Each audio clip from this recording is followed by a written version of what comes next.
Tonight on 2020. Extreme weather.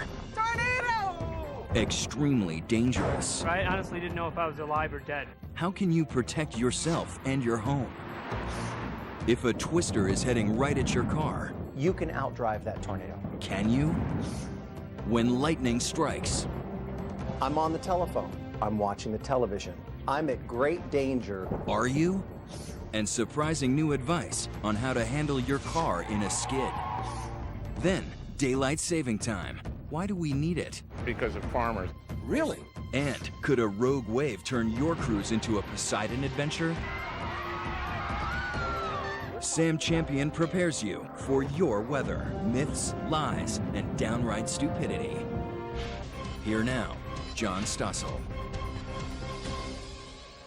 Good evening and welcome to 2020. Elizabeth Vargas is off tonight. If you've ever been caught in extreme weather, you know how frightening and sometimes dangerous that can be. So we're devoting most of this hour to weather and myths about it. It turns out that what we've been told to do in a storm could put us at more risk. When we come back, Oh my God! surviving extreme weather. Do you know the right thing to do? I just buried my face into here. Amazing stories and tips from people who live to tell. Next. Few things impact our lives as much as weather. It can lift our spirits, change plans, destroy our homes, and yet many myths have grown up around it. So tonight, we turn the rest of this hour over to Good Morning America's Sam Champion. We ask him to sort out the facts from the fables. Sam? Thanks, John. And because it's the beginning of tornado season, that's where we start. How do you protect yourself and your family for such an awesome force of nature? Look at this, baby! Woohoo! Ever since they were little girls, Peggy Willenberg and Melanie Metz shared a passion. Tornado! They call themselves the Twister Sisters, and they have been storm chasing for almost a decade. Look at right now, funnel! Look at that tornado! They drive hundreds of miles, eyes peeled to the radar, to observe and photograph tornadoes. And they regularly see people who believe the tornado myth that an overpass provides protection. It's very tempting for people to see this as an area to take shelter, but it's really the very worst place. Get up under the girders! This 1991 footage reinforced the myth that taking shelter under an overpass is safe when a tornado hits. But it could be deadly, says Dr. Harold Brooks at the National Storm Laboratory in Norman, Oklahoma. I think that was a seminal moment in how people viewed tornado safety. There's a chance you can get incredibly lucky and get out of it, like the video crew did. But there's also a chance that it can be a very, very devastating place to be. That's what Kevin Weber found out in 1999. He parked under this Oklahoma highway overpass to stop his new car from being damaged by hail. All of a sudden, there's tornadoes maybe forming right over the top of me. It was an F5 tornado, then the strongest there was. With time running out, he hunkered down. Right beside him were 11-year-old Levi Walton and his mother, Kathleen. She just said, go get up there. And I just buried my face into here and just tried to hug this concrete and steel as hard as I could. You couldn't hear nothing but the roar. How in the world did you hold on for that long? If I'd have let go, I'd have zipped out of there 100 miles an hour. Because everything's hitting you, you kind of hear just constantly sandblasted and debris. Then I got hit with something came through really hard. It just felt like somebody took a baseball bat and just hit my leg, and it went numb. When it was all done, and after we watched the tornado blow away, he just said something about his mother's not here anymore. They just went out and was looking for her, and everybody was calling for her. She was gone. Today, a small memorial to Levi's mother sits beside the overpass. And after nearly 9 years, the outlines of where people crouched for cover remain. Levi's name is still etched in the mud. Oh, that car that Kevin didn't want to be damaged by the hailstones was found in a pile a mile away. All that's recognizable is the steering wheel. The science debunking this overpass safety myth has a lot to do with something called the Bernoulli effect. If you can imagine, say, taking a garden hose and putting your thumb over it, the flow of the water gets a lot stronger going up through that small opening. And that's essentially what the tornado does going through that little area of the overpass. It actually acts as a wind tunnel. It actually accelerates the flow through that little tiny area up underneath where people are trying to hide. And most overpasses no longer have girders. There's nothing to cling on to, making them very unsafe places to seek shelter. And there's another problem. If you abandon your car in an overpass, emergency vehicles can't get around it. So what do you do if you're riding in your car and a tornado's coming right at you? Well, here's what the experts say, and it may be different than you and I think. Get away from the car. We want to say where it's safe and dry, but they say get out of the car, find a ditch or a gully, and get as low as you can. It is so counterintuitive to me. I want to stay in my car. It's got airbags. I have a seatbelt on. Why do I need to get out of that car and get into a ditch? Cars get thrown 100 yards, and at that point your airbags don't do you a whole lot of good. The ditch beside the highway is not a real good place to be, but it's perhaps a better place than other options because you're getting low and you're putting horizontal material between you and the tornado itself, the dirt that's there. So what if you're home when a tornado's coming? For decades, we followed the advice of this myth. And you should open windows or doors to equalize air pressure inside and outside the house.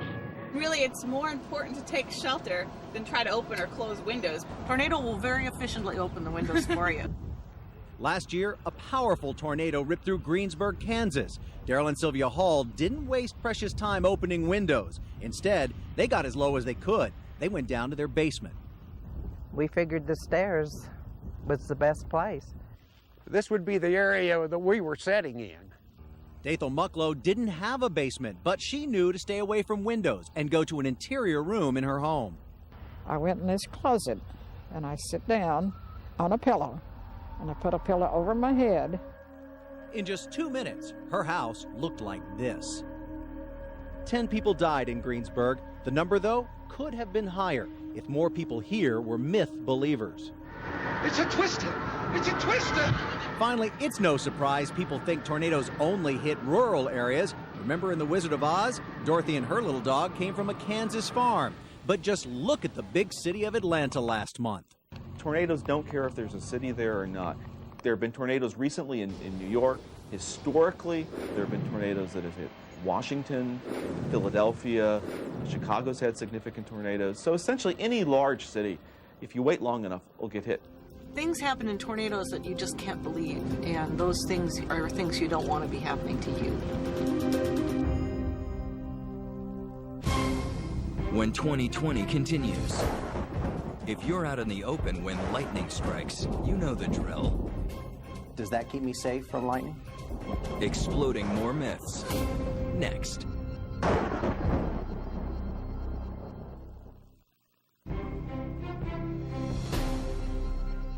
Perhaps no weather phenomenon has more myths around it than lightning. We've been warned, for example, to stay off the phone, crouch down if you're caught in a field, or run for the nearest tree maybe, but are any of those rules right? That loud bang and stunning flash. Temperatures hotter than the sun. In our popular imagination, lightning has the power to create life. It's alive! It's alive! It's alive! To send us back in time, or rather, back to the future. And as the myth goes, lightning never strikes twice. It can, it does, and it happened to me. Paul Williams was only 12 the first time he was struck by lightning. He was in the Boy Scouts when a thunderstorm blew through their campsite. And before we knew it, we were kind of thrown onto the ground. Didn't burn us, but it gave us kind of rubber legs. You couldn't stand up. It just kind of collapsed your legs. Paul and his friends recovered quickly, but years later, lightning, it seemed, came looking for him again. He'd been sailing on the Potomac and docked in calm weather at a friend's house. And all of a sudden, a wind picked up. We were on the porch, and we saw the boat starting to rock, so we knew we had to come down and tie it down. And we did not see any lightning or thunder. We wouldn't have run out there. And it was literally the first bolt that came out of the sky happened to land right between us. For the second time in his life, Paul had been struck by lightning. He blacked out and fell on his back. I woke up, and all I could see was a gray sky, and it had knocked out my hearing, so everything was completely silent. Paul's friends carried him, dazed, inside the house. His hearing came back, but he had blistering burns from his legs to his shoulders. He still keeps the tattered swim trunks he was wearing. It looks as though a bear claw had taken its swipe right across the front. It was literally in shreds. Now, it's merely bad luck that lightning struck Paul twice, but it's no coincidence that tall structures like the Eiffel Tower and the Sears Tower get struck all the time. That's because taller objects provide the shortest path from the cloud to the ground. In fact, the Empire State Building is struck by lightning an average of 23 times a year. And there's more bad news for men like Paul. Aren't you afraid that you're gonna get struck by... It's true. Lightning does strike men more than women, but not because men actually attract the lightning like this ad for Diet Mountain Dew suggests, but rather because men tend to spend more time outdoors than women. Nationwide, lightning kills about 100 people every year, but it kills more people in Florida than any other state because of Florida's frequent thunderstorms. That makes it the perfect place for scientists like Dr. Martin Heumann to study lightning. Here in his lab, Dr. Heumann studies lightning by pulling it down from the sky with these small rockets. The rocket tows a copper wire longer than the Empire State Building, and that attracts lightning. 3, 2, 1, fire. And when it does, it's an explosion of scientific data. There's not a myth about lightning that Dr. Heumann hasn't heard. There are a number of different things that we've heard through the years. You should stand on one foot. You should get down on the ground. You should lay flat on the ground. You should run under a tree. You should run under a shelter. What should I do? I wouldn't stay out in the field on one leg or squatting or lying or anything else if I could run for a car or run for a structure. I'm on the telephone. I'm listening to the radio. I'm watching the television. I'm at great danger in a thunderstorm or lightning storm. True or false? If the telephone doesn't have any wires, if it's a portable phone, it's okay. Watching the TV is always okay. We even recommend that, right? Watching ABC, of course. If you're holding on to a corded phone or an appliance plugged into an outlet, look out. But for the most part, buildings are the safest place to be. If you can't get into a substantial building, get into an all-metal car. We'll tell you more about cars later in the show, but what if you're caught in a thunderstorm and a building or a car is just too far away? If I'm out in the middle of a field and I do a 3-prong crouch down to get low, does that keep me safe from lightning? Well, the 3-prong crouch, no, I don't think so. Squatting on just one leg or with your feet together like this can prevent ground currents from finding a path through your body. But if your number is up for that location on the field, then it won't matter whether you're on one leg or standing up. So the best thing is to get off the field. And if you run into a forest, surprisingly, you may be safe. That's if all the trees are the same size. It's just as likely that lightning will hit one tree as another, so your odds of avoiding a strike are pretty good. But if one tree is taller, the bets are all off. You don't want to be under the tallest tree, for sure, because it's a better target for lightning. Remember, if you're caught in a storm, the safest place to be is inside a building. But be sure to avoid using any plumbing or plugged-in appliances. If you can't get inside, get in a car. But the safest thing is not to get caught out in the storm in the first place.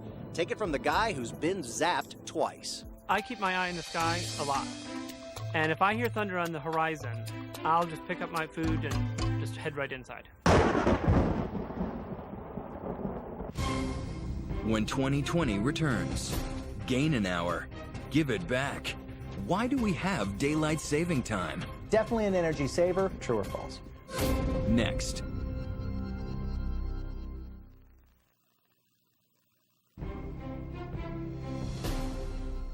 Spring forward, fall back. That's the daylight saving time mantra, but why do we change the clocks anyway? Does it really help anyone? It's a twice-a-year ritual.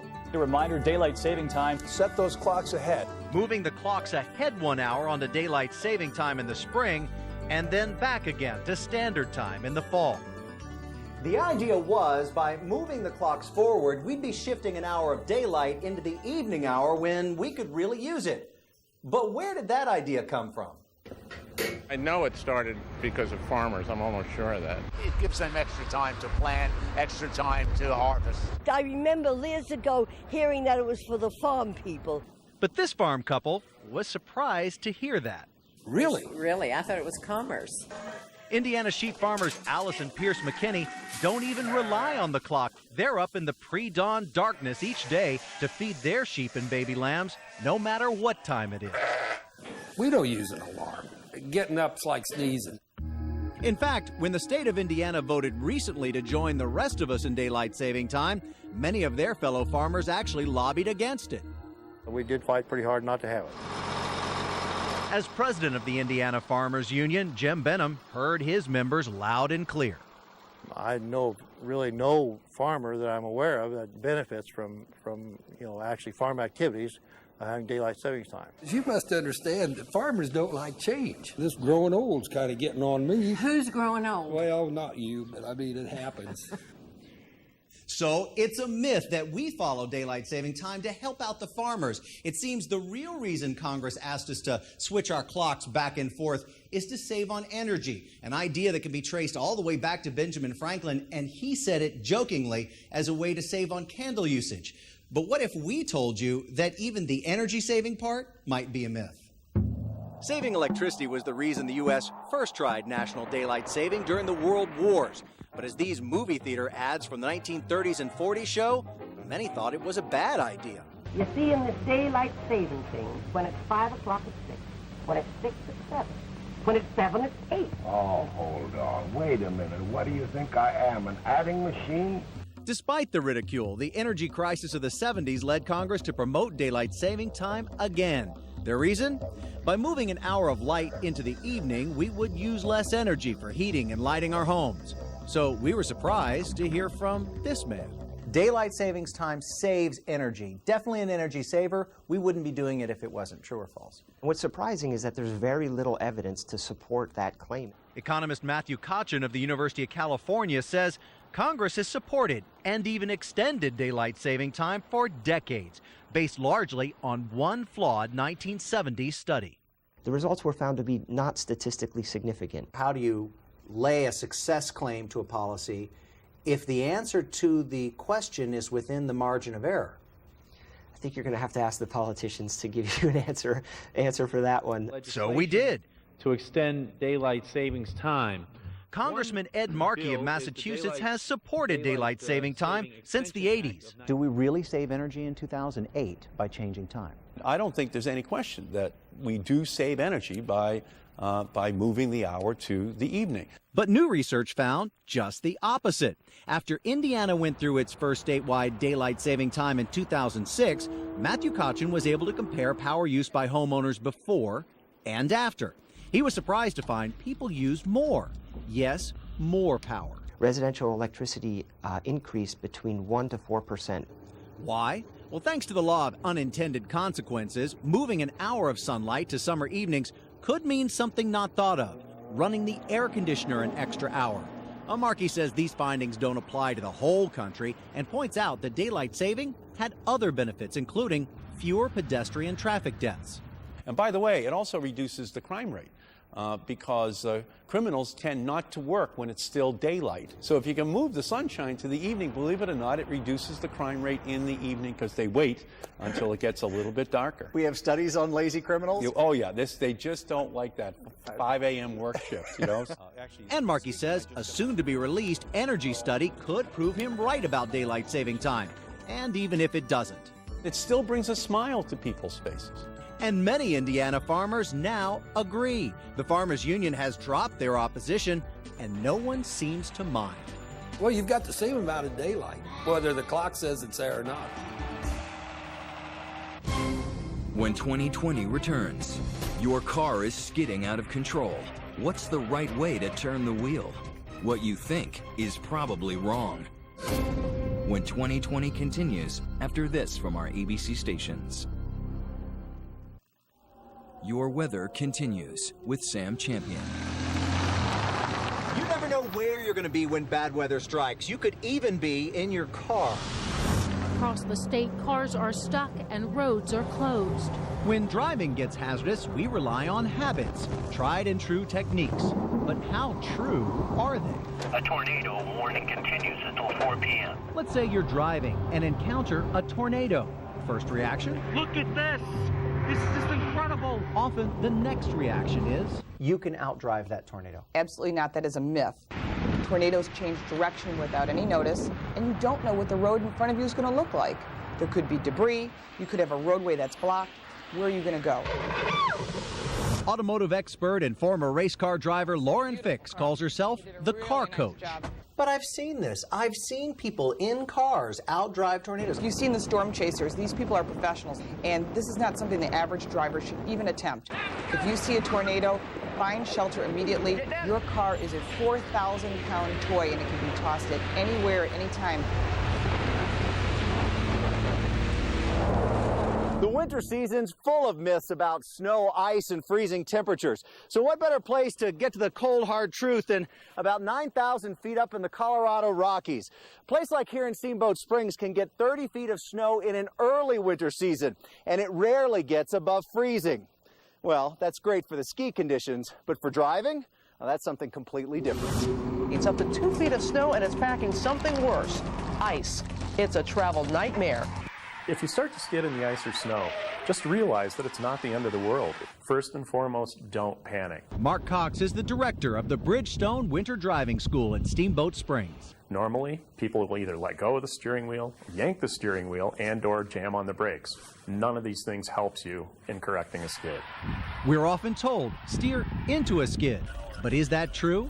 Let's say the car skids and the front end turns to the right. Many people would believe steering into the skid means turning the car to the right.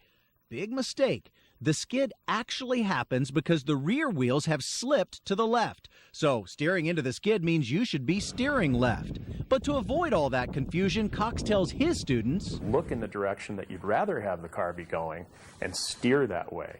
Another winter driving myth?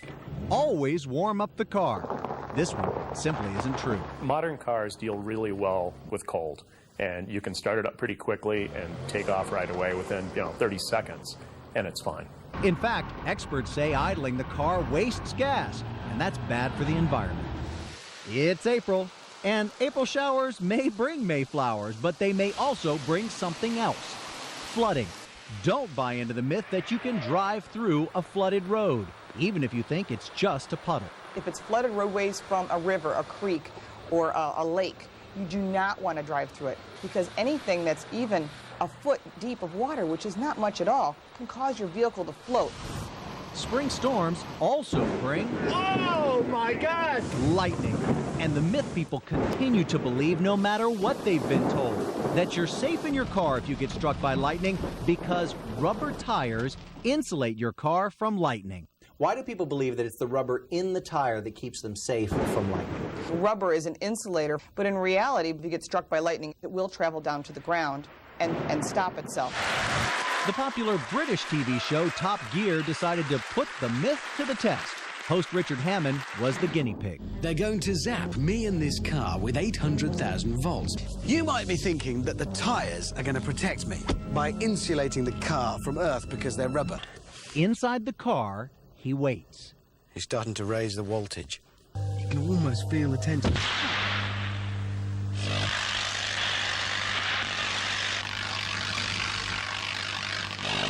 I'm being hit by lightning.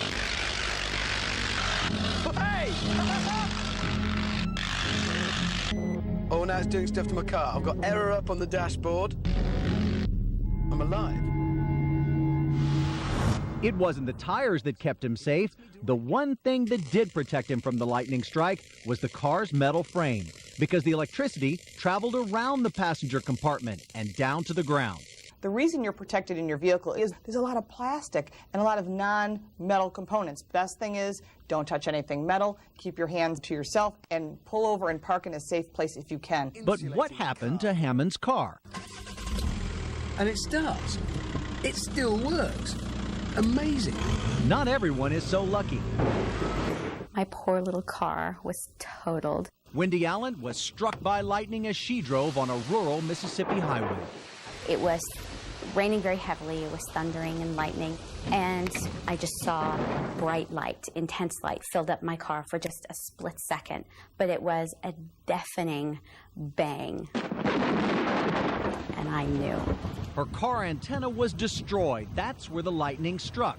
It fried the car's electrical system and exited through the trunk, right there at that little scorch mark. And again, it wasn't the rubber in the tires that saved her. I wasn't touching anything metal in the car. Safer to stay in your car than get out of your car, you think? It's absolutely safer to stay in the car than get out of the car. There is not a doubt in my mind that I'm incredibly lucky to be alive today. My car saved my life. When 2020 returns, it's only a movie. But could it happen to you on your dream vacation? Oh my God. Next.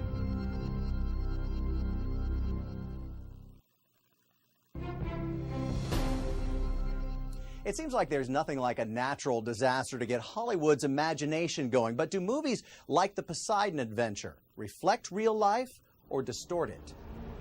Nothing matches Mother Nature gone wild in those weather disaster movies.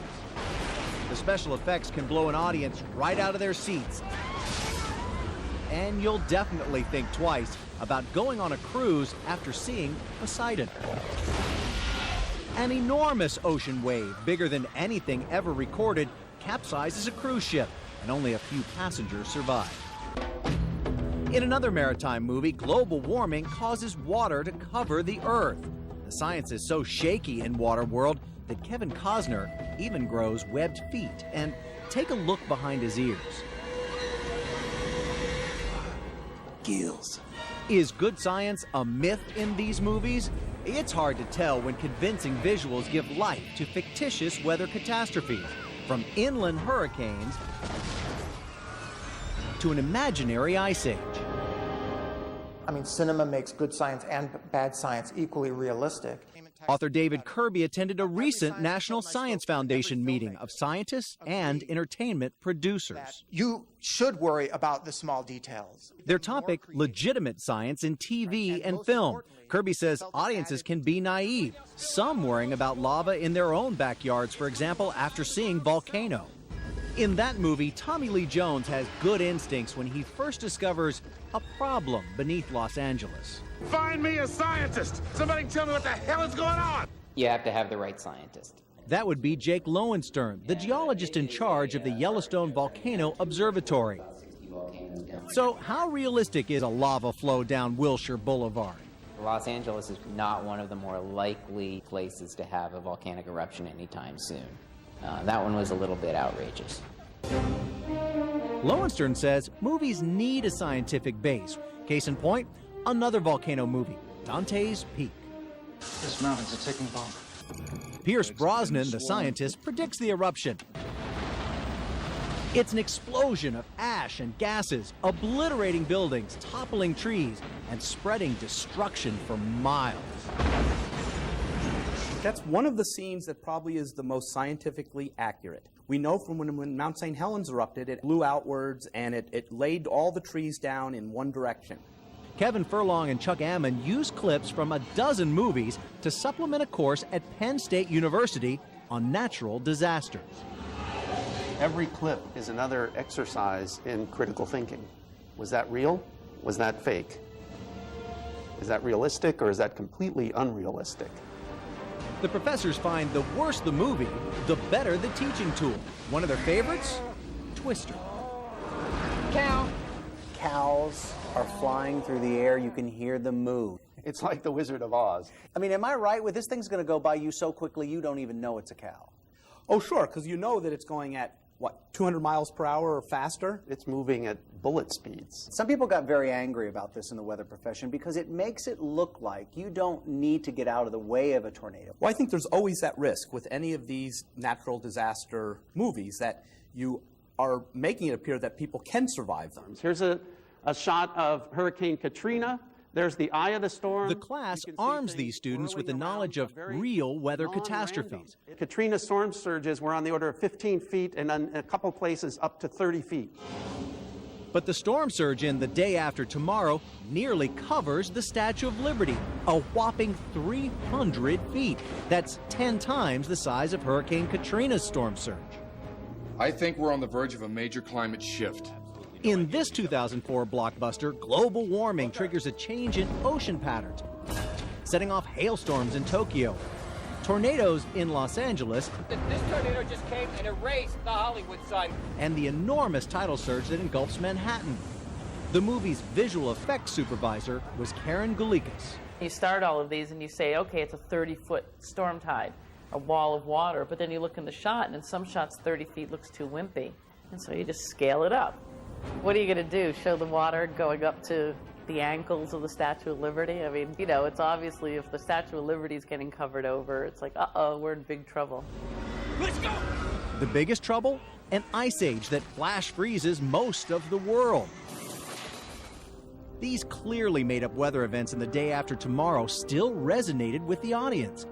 In one study, a Yale professor found that after watching the movie, viewers were encouraged to engage in personal, political, and social action to address climate change.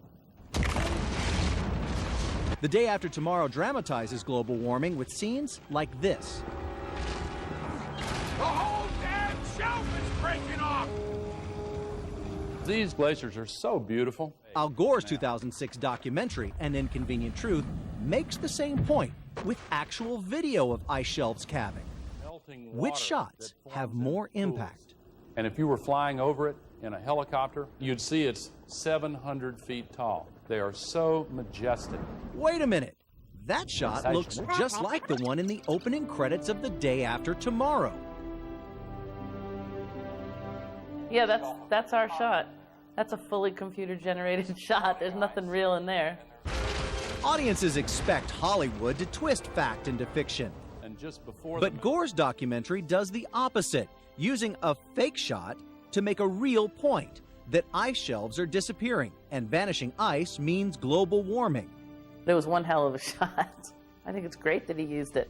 It seems the decision for now is left to the audience. Can the same created image educate and entertain us about our planet in change? And it raises another question for you to consider. Is it wrong for a documentary to use a fabricated Hollywood shot to make a point, even if there's science behind it?